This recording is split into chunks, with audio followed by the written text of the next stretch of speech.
Et vous devez apprendre à gérer vos super traits. Je veux dire, que sont tous les thérapeutes, guérisseurs, acupuncteurs, masseurs? Nous sommes tous des empathes. Nous sommes tous des empathes et nous ressentons les choses dans la pièce que personne d'autre ne ressent. Alors nous les prenons comme un fardeau.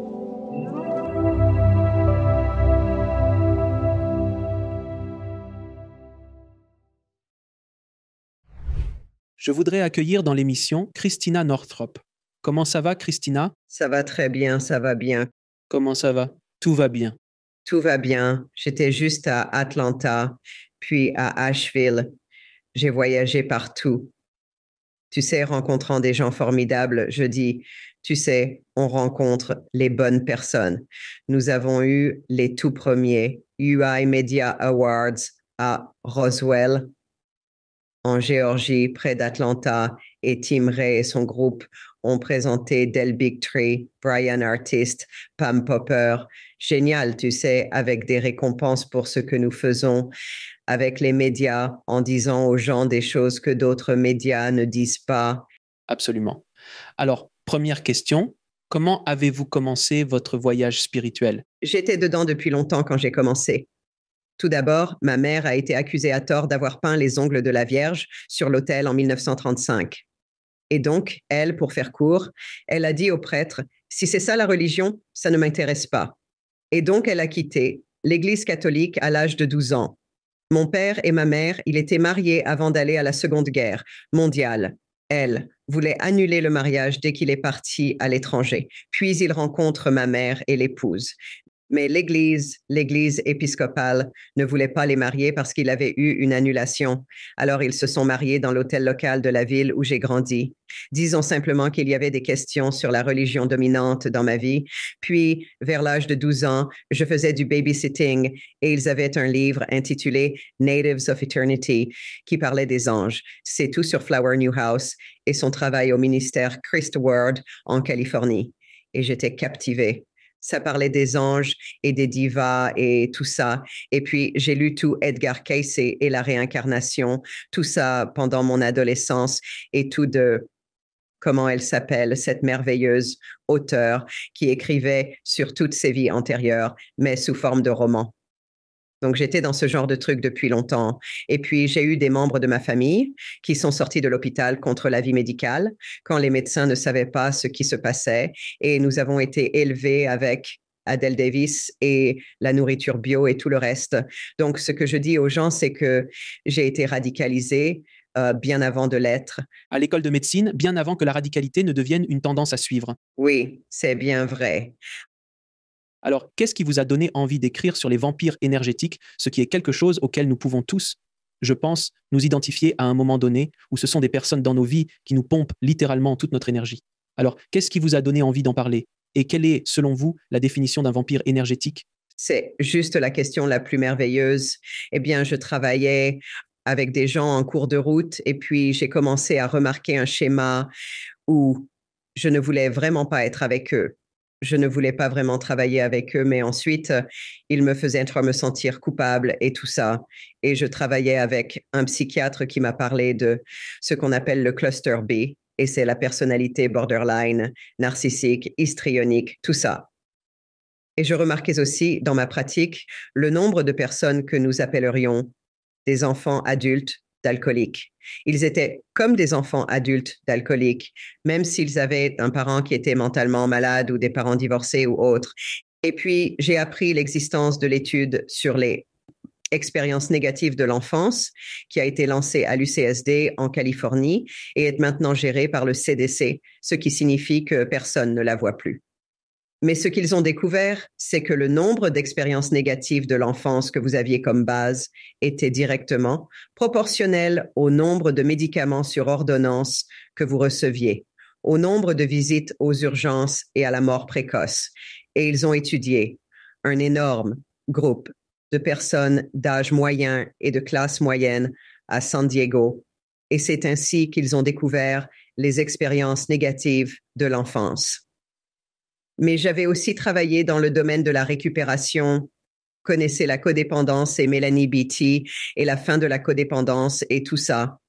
Et puis, quand j'ai appris sur le cluster B et la psychiatrie, et ensuite appris sur le narcissisme, dont je n'avais jamais entendu parler d'ailleurs à l'époque, jamais entendu parler. Puis j'ai réalisé, mon Dieu, c'est omniprésent. J'ai découvert que c'est une personne sur 5. Si vous êtes médecin généraliste, gynécologue, obstétricien, c'est 25% de vos patients à tout moment. C'est ça. Aidez-moi. Vous ne pouvez pas. Et j'avais eu des procès. J'avais été signalée au Conseil de l'Ordre des médecins quand je n'avais pas répondu à leurs attentes d'être une divinité. Vous êtes le seul qui puisse m'aider. Et puis, je réalisais qu'ils avaient vu 500 autres médecins qui n'avaient jamais pu les aider. J'ai finalement réalisé que les gens devaient comprendre ce type de personnalité. J'ai commencé à travailler avec George Simon, qui a écrit In Sheep's Clothing, et Sandra Brown, qui a écrit Women Who Love Psychopaths, un livre que je ne pouvais même pas regarder au début. Et puis, j'ai appris qu'il y avait un sous-groupe de personnes qui avaient des super traits de loyauté, compassion, capables de faire ce genre de choses. Mais elles étaient presque constitutionnellement, congénitalement aveugles aux traits négatifs des autres. Donc, il y avait une croyance que le mouvement New Age ajoutait de l'huile sur le feu de manière significative. Tout le monde blesse les autres uniquement parce qu'ils ont été blessés dans leur enfance. C'est la réponse à tout. Et si vous les aimez juste un peu plus, alors vous pourriez les racheter. Et ce que je dis aux gens, c'est que le seul endroit où un trouble de la personnalité est racheté, c'est dans les films. Et à la fin, le gars ou la femme dit « Oh, je suis tellement désolé pour tout ce que je t'ai fait et je vais me rattraper. » Un très bon exemple récent était la série Faite sur Netflix. La beauté de la série Faite sur Netflix, elle n'a pas de fin hollywoodienne. La relation mère-fille, il reste absolument fidèle à ce qu'elle était jusqu'à la toute fin. C'est Andy McDowell et sa fille qui jouent ces deux rôles. C'est vraiment, vraiment bien. C'est comme, oh, enfin, tu comprends maintenant. La fille se rachète. La fille guérit enfin. En écrivant ce livre, je ne réalisais pas que c'était une programmation prédictive pour notre époque actuelle. Je n'avais aucune idée. Je savais juste qu'il devait être écrit. Il y avait beaucoup de guérisseurs, d'empathes, nés avec un ego négatif. Nous cherchons constamment des choses à améliorer chez nous. Et puis nous avons les narcissiques, nés avec un ego supérieur qui ne fait jamais rien de mal. Et j'ai réalisé en étant dans les Hamptons à New York, dans tous ces endroits, qu'il y avait tout un sous-groupe de personnes qui avaient l'air si bien. Ils sont plus grands que nature. Ils sont magnifiques. Et je me rendais compte que ce sont des vampires énergétiques, car j'ai commencé à m'en apercevoir. Je voulais m'endormir dans ma soupe quand j'étais autour d'eux parfois. Une femme, elle est très célèbre. Je ne mentionnerai pas son nom, mais je déjeune avec elle dans son manoir et je m'enfonce les ongles dans la paume pour ne pas m'endormir. Je lui ai fait ses cartes de tarot. Je lui ai fait son thème astrologique. J'ai fait n'importe quoi pour ne pas simplement m'allonger sur le tapis oriental et m'endormir. C'est un vampire énergétique qui vous vide littéralement. Vous ne savez pas pourquoi vous vous sentez si mal et vous vous en prenez à vous-même. Je devrais pouvoir gérer ça. Je devrais pouvoir être autour de cette personne. Très souvent, vous avez un parent qui est de ce type et ensuite vous l'épousez ou vous l'avez comme patron. Et c'est un schéma dont nous devons tous, surtout ceux d'entre nous qui se considèrent comme des empathes, des graines d'étoiles, peu importe, être conscients. J'étais aussi impliquée dans la méditation transcendantale. Beaucoup d'ashrams découvraient que le gourou principal avait des relations sexuelles avec tout le monde. Je veux dire, c'est devenu si courant qu'à ce stade, si quelqu'un est vraiment charismatique et vraiment beau, c'est comme il doit prouver sa valeur ou je ne vais pas rester près de lui. J'ai une ligne de produits appelée A Model Life, qui est une merveilleuse gamme de produits pour les femmes ménopausées et aussi quelques trucs pour les hommes. Mais le gars avec qui je travaillais pour m'aider à la réaliser, j'ai découvert plus tard qu'il avait 4 passeports et travaillait probablement pour le Mossad, donc un vrai psychopathe. Mais comme beaucoup de psychopathes maintenant, Lee Merritt m'a raconté celle-ci. C'est intéressant. Donc, Lee Merritt, docteur Lee Merritt, chirurgienne orthopédique de la colonne vertébrale avec la marine. Elle a dit, que la marine est tellement douée pour déterminer par des tests psychologiques qui peut rester sous la calotte polaire dans un sous-marin pendant 3 mois, n'est-ce pas? Vous ne pouvez pas avoir quelqu'un qui va craquer. Sinon, vous devez faire surface. Elle a dit qu'il y a un type qu'ils ne peuvent pas dépister et c'est un psychopathe. Quelle est la différence entre un psychopathe et un sociopathe? C'est à peu près pareil. À peu près pareil? Oui, il y a un continuum. Je veux que tout le monde sache parce que pendant que je parle et que vous écoutez, il y a de fortes chances que des noms vous viennent en tête. C'est comme si chaque famille en avait un. Ils rendent tout le monde fou à Thanksgiving ou à Noël. On ne peut jamais leur faire plaisir. C'est tellement intéressant parce que je me sens capable de cerner les gens assez bien quand je les rencontre et je peux les ressentir. Et après avoir fait des centaines de ces interviews, à ce stade du jeu, je peux généralement capter l'énergie de quelqu'un dans les premières minutes de conversation ou même juste en le voyant en interview. Mais il y a eu quelques personnes et je travaille. Je ne sais pas si vous le savez, mais je travaille à Hollywood. Donc il n'y a rien de tout ça à Hollywood. Oh mon Dieu, Rien. je ne savais pas ça. D'accord. Je suis dans l'industrie du cinéma depuis 30 ans. Je n'ai jamais rencontré ces gens dont tu parles. Jamais. Mais quand quelqu'un me dit on se voit aux Oscars l'année prochaine, je suis là, d'accord. Tu n'as jamais filmé. Compris. Cette folie que j'ai affrontée tout au long de ma vie est insensée, mais il y a certaines choses. Et il y a une personne qui me vient à l'esprit dont je ne dirai pas le nom. Mais quand je les ai rencontrés, cette énergie toxique, c'était tellement toxique. Ils ne m'ont rien fait personnellement. Ils ne m'ont jamais dit un mot méchant. Ils ne m'ont jamais rien fait de méchant, jamais, ni à moi, ni à personne autour de moi. Mais je me sens juste, dégoûté d'être autour d'eux. Et encore, je n'ai rien. Une chose est, quand quelqu'un te dit quelque chose, je comprends. Mais là, c'est juste littéralement être en leur présence. Et j'ai dit aux gens avec qui j'étais, je leur ai dit, je ne peux plus être autour de cette personne. Parce que tu peux ressentir quoi. Voici ce qu'ils font. Ils ont un abîme à l'intérieur. Ils ont un abîme. Il n'y a personne à la maison. Et ils sont très déconnectés de leur âme. Ce qu'ils font, c'est qu'ils utilisent les autres pour leur fournir de l'énergie. Donc, certaines personnes très célèbres ont dit, ma famille est au premier rang, ce qui signifie qu'à leurs concerts ou autres, ils sont le plus à l'aise sur scène. Vous plaisantez? Je veux dire, cela signifie qu'ils se nourrissent du public et qu'ils ne peuvent vraiment pas être seuls. Je pense que c'est pourquoi il y a tant de gens, et vous en savez probablement bien plus que moi. À Hollywood, les narcissiques ne vieillissent pas bien. Ils ne vieillissent pas bien. Ils ne le font pas.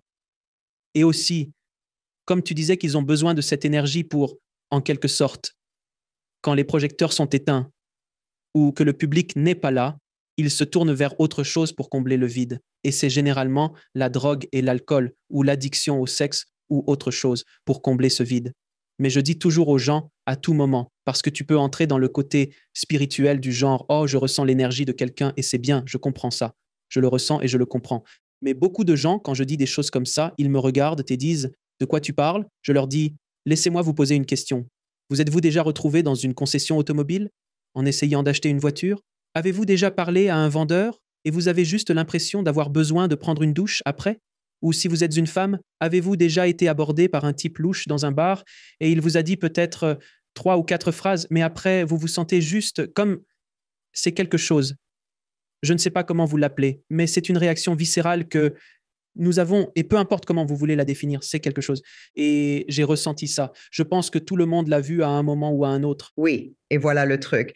On vous en dissuade souvent dès l'enfance. Donc, ce que nous voulons faire à la place, c'est donner du pouvoir à nos enfants. Et si vous ressentez cela, dites-le à vos parents ou fuyez. Le problème, c'est si l'un de vos parents est l'une de ces personnes et c'est un problème.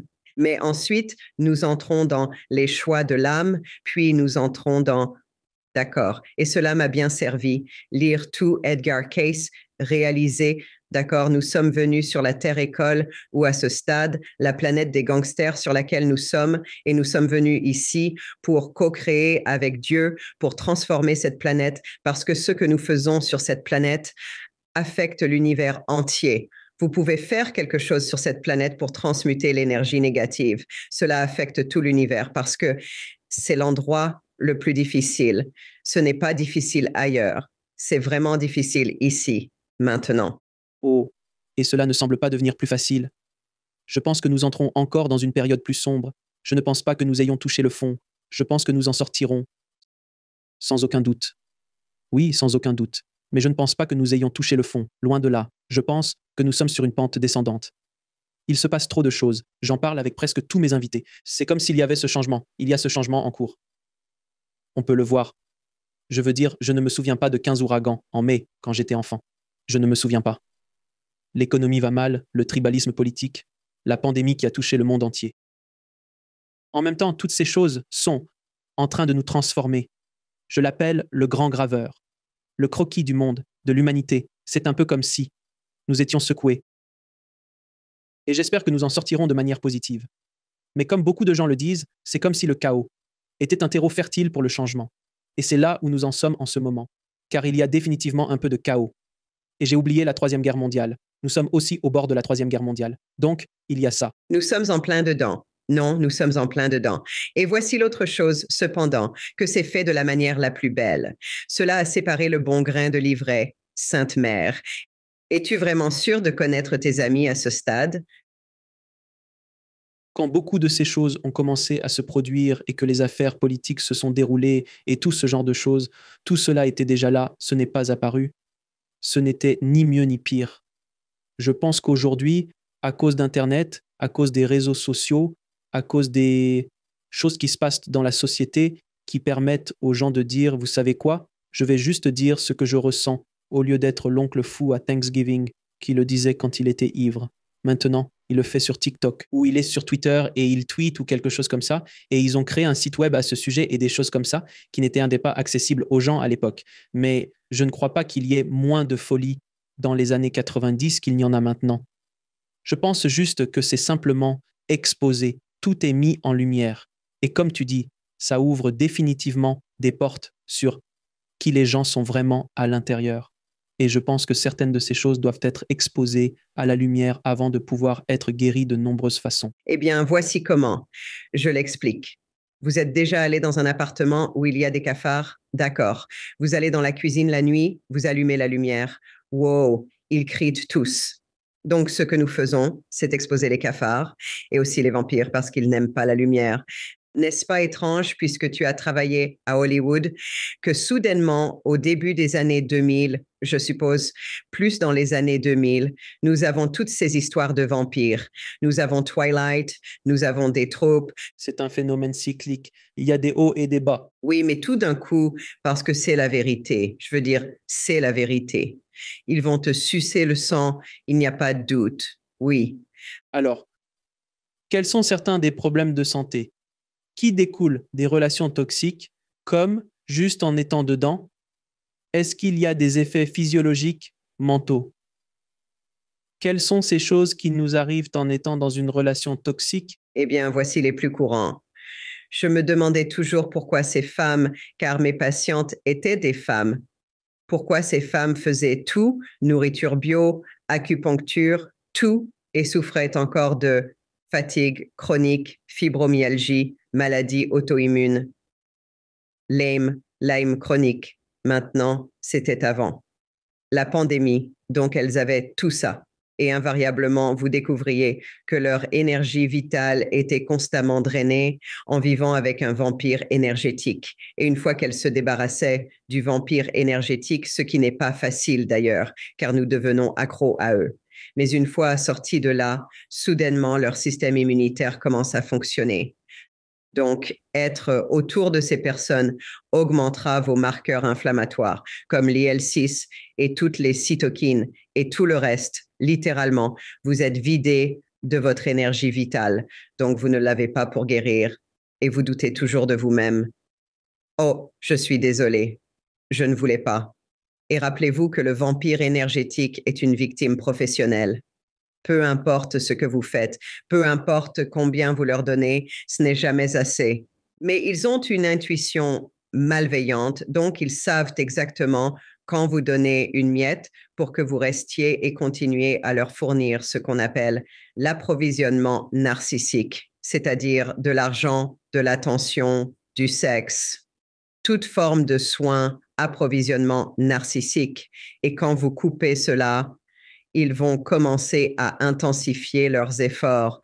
Donc, quand j'en parle aux gens, c'est comme ce que vous venez de dire. Préparez-vous à ce que les choses empirent un peu avant de s'améliorer, car ils ne veulent pas que ce lien soit coupé. Vous avez été une source pour eux. Maintenant, je dois te demander, j'aimerais beaucoup entendre ton avis sur toute cette histoire entre Johnny Depp et Amber Heard, car c'est une relation assez toxique. Et que tout cela a été révélé au grand jour dans ces audiences remarquables. Au tribunal, j'aimerais entendre vos pensées sur eux deux. Comment? Parce qu'il y a certainement un vampire énergétique chez l'un des deux, et il y a certainement du narcissisme chez les deux, l'un ou l'autre. Je ne suis pas sûr que je sois fan de Johnny Depp en tant qu'acteur. Et sans rapport avec notre conversation, je ne sais pas, j'aimerais beaucoup connaître ton avis là-dessus. Ce que j'ai adoré dans cette affaire, et je ne l'ai pas suivi de près, mais suffisamment, c'était le psychiatre qui a dit à propos d'Amber Heard, c'est un trouble de la personnalité. C'est comme ça. Donc, elle est une borderline classique. Elles sont séduisantes. Elles sont belles. Ce sont des succubes. Et ce que je dis aux hommes, c'est je voulais faire un cours pour les hommes il y a longtemps parce que j'ai besoin d'un cours pour les hommes pour que vous sachiez qui sont ces femmes, car elles vont vous vider et vous laisser comme une coquille sur le bord de la route. Et c'est elle. Et c'est elle.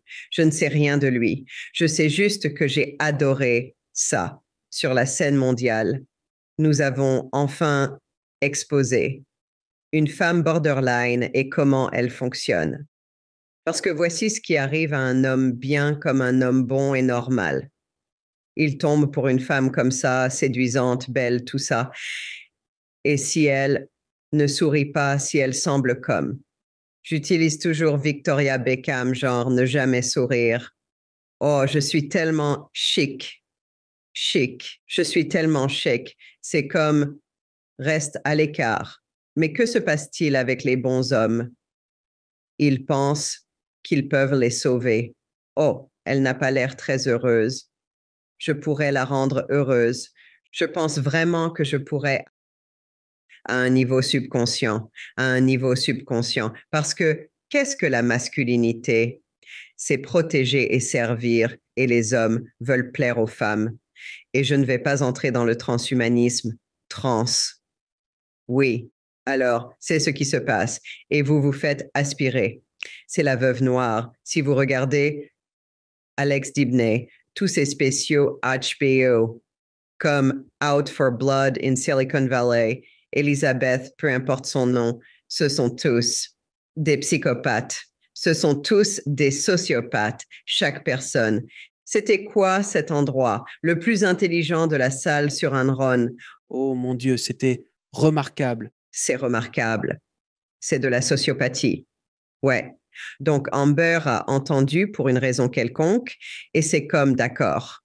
Le monde entier semble que toutes les vieilles structures s'effondrent. Pourquoi ont-ils diffusé toute cette affaire? Quand? Comment s'appelle-t-elle? La fournisseuse de Jeffrey Epstein. Ils ne savaient pas. On ne pouvait avoir personne dans la salle d'audience. Ils avaient juste quelques photos d'elle. Donc, même ça. Pourquoi faisons-nous ça? Ouais, eh bien, jamais vu un cas pareil. Quelque chose comme ça n'a jamais été télévisé. N'est-ce pas? Dieu merci, ça l'a été.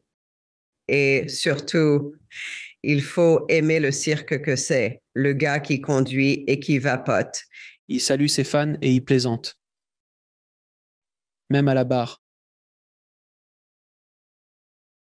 On pouvait le voir, du moins de mon point de vue, elle en faisait vraiment trop. Elle en faisait trop. Elle avait une réponse à tout. Elle n'assumait jamais ses responsabilités. L'autre chose, tu leur fais ça, en ce moment, une autre personne, où ils le font à lui, c'est méchant. Je ne sais pas, mais c'est comme si tu interrompais mon dîner. Je n'arrive pas à y croire.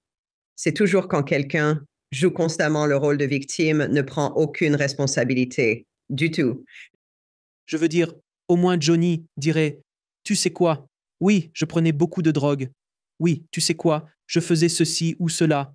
Elle n'a jamais dit ça une seule fois, jamais une seule fois, même avec des enregistrements audio, prouvant qu'elle disait ce qu'elle disait. C'était assez remarquable. Y a-t-il des astuces pour identifier un vampire énergétique? Oui, d'accord. Tout d'abord, ils ont tendance à être plus beaux, plus grands que nature, charismatiques. Et vous devez vous fier à comment vous vous sentez. Maintenant, voici le problème. Pour les, je pense que c'est comme la recherche de Sandra Brown a montré combien de personnes ont ce qu'on appelle des super traits et que les super traits de loyauté, de compassion peuvent faire. Ce sont les personnes qui dirigent les entreprises. Ils nettoient chaque salle de bain dans laquelle ils sont passés dans une station-service. Ils l'améliorent. Ce sont les personnes qui réparent tout. Et que ce soit pour une entreprise, une maison ou autre, ils gagnent à chaque fois. Ils sont incroyables. Mais quand il s'agit de relations, ils choisissent ceux qui ont besoin d'être réparés. Oh, je peux l'aider. D'accord. Donc, ce qu'il te faut, si tu as ces super traits de cécité congénitale envers ces personnes, alors tu as besoin d'une coéquipière ou d'un coéquipier pour dire, hé mec, ça m'a pris des années, j'en fais partie, ça m'a pris des années parce qu'au début, je suis tellement enthousiaste. Oh mon Dieu, tu dois rencontrer cette personne et voici ce qu'ils font. Et heureusement, j'ai quelqu'un qui travaille avec moi depuis des années et elle me dit, j'ai un très mauvais pressentiment. Je sens que ça ne va pas coller. Alors à ce stade, je l'écoute. Avant, je ne l'écoutais pas, je devais tout résoudre moi-même. Donc, ce que je dirais, c'est, et souvenez-vous, ils ont une intuition malveillante. Ils vous disent ce que vous avez toujours rêvé d'entendre.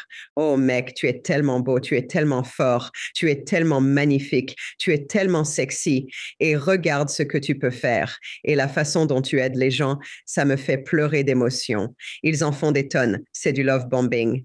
Si ça semble trop beau pour être vrai, c'est que c'est trop beau pour être vrai. Ils sont hors du commun. Alors, ils rendent les gens normaux, ennuyeux. Donc, ceux d'entre nous qui ont ces super traits et qui sont des empathes, nous devons examiner nos propres affaires. Pourquoi? Suis-je attiré par ça? Qu'est-ce qu'il y a en moi qui se sent inadéquat au point d'avoir besoin de ce genre de choses? D'accord. Donc, tu as besoin de quelqu'un qui va te le dire. Mais s'il commence par une histoire triste, disons que tu es à une soirée cocktail. Un gars vient te voir et dit, oh, ma femme ne me laisse pas voir les enfants. Je suis récemment divorcée, mais elle ne me laisse pas voir les enfants. D'accord. Une femme normale et en bonne santé dira, oh mon Dieu, quel loser, quelle ligne de drague stupide. Ça, c'est une empathique. Une vieille âme empathique avec des super traits dira, oh Dieu, je pense vraiment que je pourrais t'aider. Donc, vous devez apprendre à gérer vos super traits. Je veux dire, que sont tous les thérapeutes, guérisseurs, acupuncteurs, masseurs. Nous sommes tous des empathes, nous sommes tous des empathes et nous ressentons les choses dans la pièce que personne d'autre ne ressent. Donc, nous les prenons comme un fardeau. Et j'ai dit à une femme avec qui je travaillais, d'accord, maintenant, voici ce que vous devez faire. Vous devez dire à votre corps physique, je t'aime et je ne te donne plus la permission de ressentir et d'exprimer ce que les autres dans la pièce ne veulent pas ressentir. Car nos corps sont des baromètres de la force vitale dans la pièce, donc nous pouvons nous faire confiance. Mais souvent, vous ne saurez pas que vous êtes dans une pièce. Soudain, vous vous sentez déprimé. Vous faites une sorte de vérification, suis-je déprimé? Et vous découvrez que vous êtes le purificateur d'air pour tout le monde. Donc, vous devez vraiment apprendre à gérer vos super traits. C'est genre ridicule. Mais tu dois vraiment apprendre à t'aimer davantage. Maintenant, comment pouvez-vous vous éloigner d'une relation toxique? Parce qu'une chose, c'est comme ce vendeur de voitures dont je vous ai parlé, ou quelqu'un que vous venez de rencontrer à une fête. Mais si ce sont vos parents, si c'est votre frère ou vos sœurs, si c'est un ami, c'est un partenaire. Comment commencez-vous à vous éloigner de ce genre de relation? D'accord, première chose, supposons que ce soit vos beaux-parents, d'accord? Alors, envoyer des cartes, c'est un bon moyen. Envoyer de petites cartes. Disons qu'ils veulent vous appeler tous les soirs et ne répondez pas, mais envoyez une carte. Je pense à vous. Ils ne disparaissent jamais. Donc, vous devez comprendre où ils trouvent une autre source de ravitaillement narcissique. Alors, avant que j'oublie, laissez-moi juste dire, dans un mariage, si vous décidez finalement que vous en avez assez, comme je l'ai dit à une amie à moi qui était mariée à un vrai beau narcissique, je lui ai dit, est-ce que tu pourras supporter qu'il ait une autre femme en 15 minutes? Est-ce que ça ira pour toi? Oui, ça ira pour moi, les gars. Mariée à une héritière pétrolière, n'est-ce pas? Parcourant le monde entier.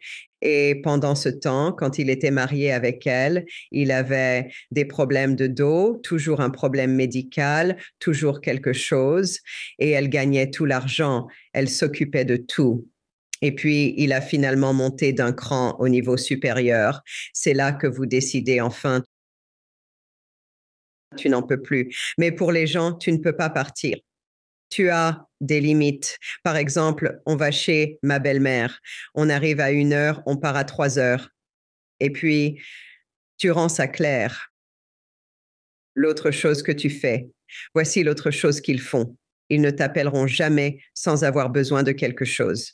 D'accord? Jamais. Pas de nouvelles. Oh, je pensais juste à toi. Comment ça va? Non, ils appellent seulement quand ils veulent ou ont besoin de quelque chose. Donc, tu dois t'entraîner. Pendant que je te parle, tu sais qui c'est. Tu dois t'entraîner. Je te rappellerai. Votre réaction instinctive est bien sûr que je peux t'aider. Je vais annuler tous mes plans pour ce samedi pour t'aider à déménager. Et puis, si tu n'annules pas ces plans, tu vas te sentir coupable. Donc, tu dois être capable de gérer ta culpabilité. Alors, voici la phrase, je te recontacterai. Maintenant, c'est du niveau école primaire. Le niveau lycée, c'est je ne peux tout simplement pas. Ne trouvez pas d'excuses, sauf une excuse qui marche presque à chaque fois, et c'est l'aile cassée. Tu peux venir m'aider? Oh, je suis vraiment désolée. Je ne me sens pas bien. Ils ne vont jamais, jamais vers quelqu'un qui a un besoin. Ce sont les seuls à pouvoir avoir un besoin. Alors, utilisez toujours l'excuse de l'aile cassée. Disons que c'est un collègue au bureau. Ils viennent toujours dans votre bureau et vous voulez faire votre travail, mais ils sont toujours là et vous vous sentez coupable de dire, hé, là, vous le faites. Roche grise, juste une roche grise, ignorez-les, rien. Vous allez vous sentir coupable la première fois que vous le faites. Vous allez vous sentir coupable. Alors, vous devez apprendre à gérer. Et puis, vous devenez de plus en plus doué. Et ensuite, vous le voyez venir de loin et vous ne vous laissez plus entraîner. Si vous deviez faire une chronologie, comme dans ma propre vie. Alors j'ai ça. Et puis j'y ai été mariée pendant 24 ans. Ensuite, j'ai un meilleur ami, 12 ans, collègue de travail, 3 ans. Maintenant, je le devine. Tu as dit quelque chose plus tôt sur l'amour de soi ou l'estime de soi. Comment pouvons-nous développer plus d'estime de soi et plus d'amour de soi? Parce que quand vous arrivez à un certain point dans votre vie et que vous êtes très à l'aise dans votre peau et que vous savez qui vous êtes, ce genre de choses, vous pouvez les repérer assez facilement et éviter ces scénarios. Mais il faut du temps pour arriver à cet endroit. Tout le monde ne naît pas avec l'amour de soi et l'estime de soi. Alors, comment pouvez-vous construire cela en vous? En fait, l'une des façons les plus simples, croyez-le ou non, est le travail de miroir classique de Louise Hay, où vous vous regardez dans un miroir, vous faites cela pendant 30 jours. Vous vous regardez dans le miroir et dans vos yeux et vous dites, je t'aime vraiment. Je pratiquais cela quand j'allais aux réunions de l'Association médicale holistique américaine. Nous les avions toujours à Seattle. Et je faisais tout cela quand le mont Rainier, vous pouviez voir le mont Rainier et je crois connaître l'esprit d'une montagne, surtout cette majesté de cette montagne. Et j'avais cette montagne à la fenêtre de mon hôtel. J'avais la montagne qui me renvoyait ma magnificence. Et vous le faites dans l'intimité de votre propre chambre, parce que si vous le disiez aux gens, ils penseraient quel idiot. À ce stade, je le dis à tout le monde. Je m'en fiche, mais à l'époque, c'était vraiment un endroit de croissance. Mais le travail avec le miroir change la vie, transformateur. Je pense que si vous êtes un peu plus spirituellement éclairé et plus connecté à votre vrai moi, comme vous l'avez dit plus tôt, ils sont vraiment partis ou déconnectés de leur âme. Oui, donc plus vous êtes déconnecté de l'âme, plus vous êtes ancré dans ce genre de réalité en ce qui concerne la réalité physique. C'est là que vous pourriez faire certaines choses que vous ne feriez pas. Si vous êtes plus connecté à qui vous êtes vraiment, y a-t-il des techniques que vous avez apprises au fil des ans qui peuvent nous aider à nous connecter un peu plus à notre moi supérieur, à notre vrai moi? Parce que plus nous sommes proches de cela, ou de la source ou de l'univers, peu importe ce que c'est, parce que cela vous donne de la force et cela vous donne un niveau, une base dont vous n'êtes pas facilement déstabilisé. D'accord? Donc, ce que vous devez comprendre, OK, nous le savons tous, c'est que nous vibrons à une certaine fréquence et c'est notre point d'attraction. Alors, Napoleon Hill a dit en 1925 dans son livre Réfléchissez et devenez riche. Les pensées ont la qualité particulière de devenir leur équivalent physique. D'accord? Donc, ensuite, nous entrons dans tout le travail de Esther Hicks, Abraham Hicks, tout ça. Choisissez la pensée qui vous fait vous sentir mieux. Il y a beaucoup à dire à ce sujet où vous vous entraînez dans votre esprit, que tu vas changer tes schémas de pensée et ensuite voir ce qui se passe. Je viens de parler avec un gars, c'était vraiment intéressant et il aimait l'alcool, les martinis et le vin et tout ça, mais ça le rendait stupide parfois. Alors, ce qu'il a fait, c'est qu'il a en quelque sorte préparé le terrain pour lui-même et il a commencé à imaginer des petits scénarios dans sa tête, comment sa vie serait après l'alcool et comment cela s'épanouirait pour lui et son entreprise et il serait tellement clair. Et puis, il a eu un moment avec sa femme où son ami lui rendait visite et il avait bu un verre de trop et il était un peu comme ça et elle le regarde et dit, tu es tellement brillant, tu ne peux plus faire ça. Regarde ce qui se passe ici. Ta brillance ne peut pas du tout se manifester parce que tu as mis l'esprit dans le mauvais contenant. Et il avait tellement préparé le terrain que c'était fini. Il n'a plus jamais bu. Il n'en a même plus envie.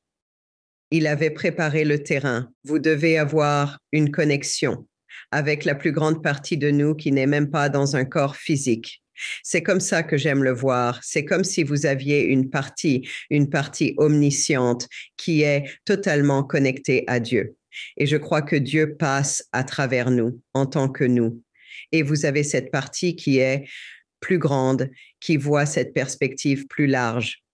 Et votre tâche, parce que vous êtes ici pour transformer la matière, c'est la chose la plus dense de l'univers.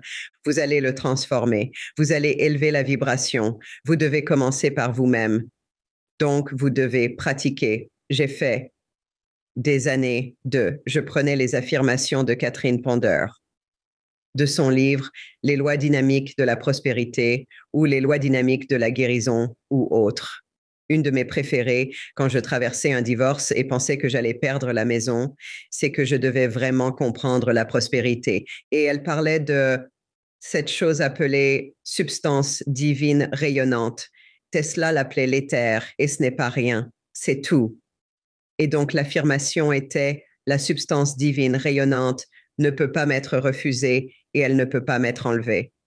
Je manifeste maintenant la substance divine rayonnante de manière merveilleuse et prospère pour moi-même. Alors j'ai commencé à me voir comme manipulant la matière même de la création avec mes pensées. Et toute ma vie a changé. Tu sais, Dieu déplace des montagnes, apporte un. Savais-tu que j'ai lu tout, Robert Kiyosaki, le quadrant du cash flow? Je me voyais comme un, tu sais, tout ça, il faut faire les choses pratiques, mais les choses pratiques ne fonctionneront pas à moins que tu aies changé ton point de vue. Je me souviens avoir eu peur d'entrer dans le bureau de mon courtier parce que je me sentais un peu, oh, j'étais peu sophistiquée.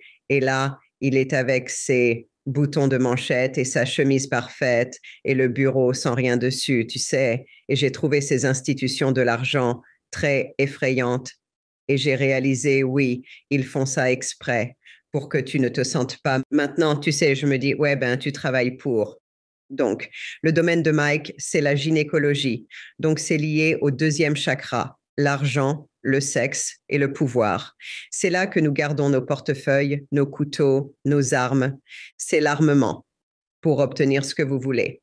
Maintenant, la seule clé pour vivre une vie merveilleuse, c'est de le faire monter jusqu'à votre cœur. Vous devez combiner ces deux choses, mais vous devez vraiment vous concentrer sur le deuxième chakra avec l'argent, le sexe et le pouvoir. Et cela affecte la santé du système reproducteur, cela affecte la santé des ovaires, cela affecte la santé des testicules.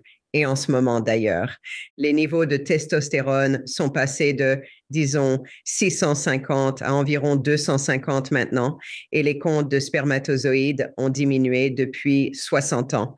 D'ici 2035, ils seront à zéro. Si nous continuons à faire ce que nous faisons, ce que nous n'allons pas faire. Mais c'est là où vous commencez à prendre soin de votre corps, de manière à ce que, vous savez, ce corps réponde à vos pensées et que par l'exercice physique, etc., vous puissiez devenir quelque chose que vous ne pouviez pas faire avant. C'est très valorisant. Un esprit sain dans un corps sain. J'ai vu des femmes traverser la ménopause en se sentant totalement valorisées juste grâce à la musculation. Oui, sans aucun doute. Maintenant, avec tout cela, nous comprenons maintenant comment identifier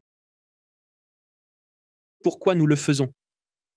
Comment pouvons-nous construire des relations saines?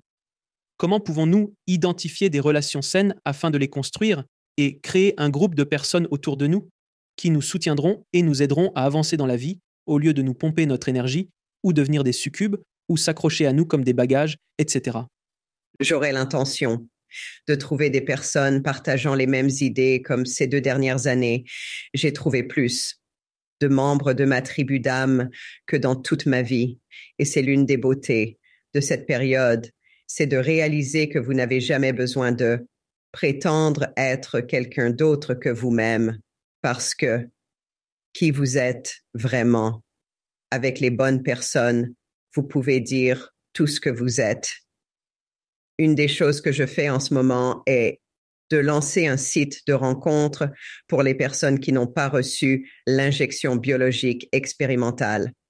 Parce que ceux d'entre nous qui ont des petits-enfants ou de jeunes enfants réalisent que nous allons avoir besoin de camps d'été, de camps de théâtre, de restaurants, d'hôtels.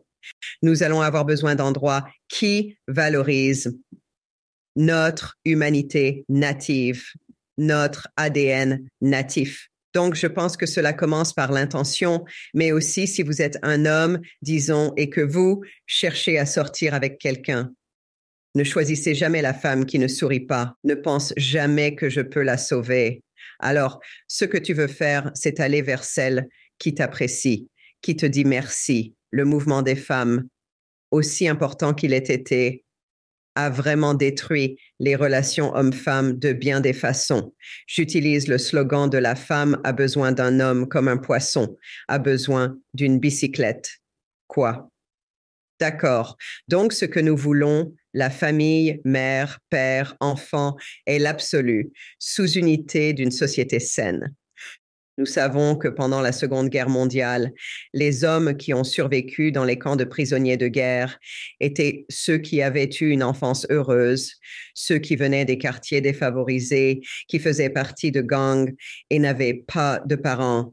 Ceux-là étaient les premiers à mourir parce que l'espoir et l'éducation et la compréhension que les choses peuvent s'améliorer grâce à vos pensées et ainsi de suite.